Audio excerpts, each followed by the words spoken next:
જ લેતી નથી તેમ લાગી રહ્યું છે। ત્યારે વધુ એક હત્યાની ઘટના સામે આવી। વડોદરાના કારેલીબાગ કાસમ આલા કબ્રસ્તાન પાસે અજાણ્યા શખ્સોએ યુવકને છરીના ઘા મારી હત્યા કરવામાં આવી હોવાની ઘટના બની છે। જો કે પોલીસ પહોંચે તે પહેલા જ લોહીલુહાણ હાલતમાં ઘટના સ્થળે જ યુવકે જીવ છોડી દીધો હતો। યુવક ફ્રૂટની લારી ચલાવી પરિવારનું ગુજરાન ચલાવતો હતો। પરિવારજનોએ દીકરાના મોતથી આક્રંદ કર્યું। જો કે આ હત્યા કોણે કરી અને કયા કારણોસર કરવામાં આવી તે દિશામાં પોલીસે તપાસ હાથ ધરી છે। ઘટનાને લઈને કારેલીબાગ પોલીસ અને ક્રાઇમ બ્રાન્ચની ટીમ ઘટના સ્થળે પહોંચી, સાથે જ ડીસીપી ઝોન 4 પન્ના મોમાયા પણ દોડી આવ્યા। આ ઘટનામાં મૃતક યુવકનું નામ નાઝીમ પઠાણ છે અને તે ફ્રૂટનો વેપાર કરતો હતો।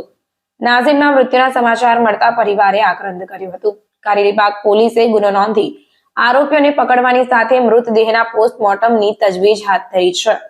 હાલમાં પોલીસે આ યુવક પર થયેલા હુમલા પાછળ કારણ શું છે, હુમલો કોણે કર્યો તે દિશામાં પણ તપાસ કરી છે। યુવકના મૃતદેહને પોસ્ટમોર્ટમ અર્થે સયાજી હોસ્પિટલ ખાતે ખસેડી દેવામાં આવ્યો। આ બાબતે એસીપી જીબી બામણિયાએ જણાવ્યું કે સવારે કંટ્રોલમાં માહિતી મળતા તાત્કાલિક પોલીસ ઘટના સ્થળે પહોંચી હતી અને યુવકના માથા અને છાતીના ભાગે ઈજાઓ પહોંચી હતી। આ હત્યા તલવાર કે છરા વડે થઈ હોવાનું પ્રાથમિક તારણ છે। પોલીસે આસપાસના સીસીટીવી ફૂટેજના આધારે તપાસ શરૂ કરી છે। સીસીટીવીમાં કોઈ વ્યક્તિ ભાગતો અને હાથમાં લોહી હોવાનું પણ જોવા મળ્યું છે। રિપોર્ટ આરિફ સૈયદ સાથે કેમેરામેન ઇબ્રાહિમ તૈયડીવાલા। કે કાસમવાલા રોડ ઉપર છે કાર વોશની સામે એક ડેડ બોડી મળી છે। પોલીસ કાફલો ત્યાં જઈને તપાસ કરતા આ ડેડ બોડી મોહમ્મદ નાઝીમ પઠાણ જે ફ્રૂટની લારી ચલાવે છે તેનું હોવાનું જાણવા મળે છે। પ્રાથમિક રીતે જોતા મરનારના માથા ઉપર છાતીના ભાગે હથિયારમાં તલવાર અથવા તો છરા જેવા તીક્ષ્ણ હથિયારથી ઘા કરી અને મોત નિપજાવવાની હકીકત બહાર આવી છે। તેના માથા ઉપર છે, છાતીના ભાગે છે અને આજુબાજુ પોલીસે સીસીટીવી ચેક કર્યા છે તો એક વ્યક્તિ એમાં નાસ્તો જાય છે જેનો હાથ લોહીથી ખરડાયેલો હોવાની પૂરી શક્યતા છે।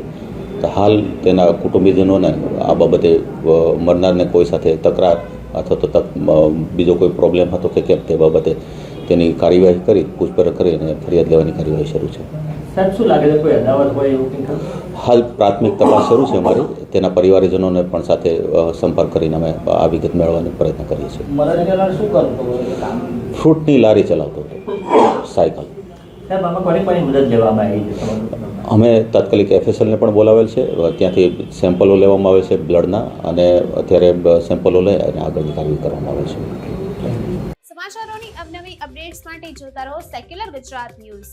સાથે સેક્યુલર ગુજરાત ન્યૂઝ ચેનલને લાઇક, શેર અને સબસ્ક્રાઇબ કરો અને બેલ આઇકોન દબાવીને સમાચારોની ઝડપી માહિતી મેળવો।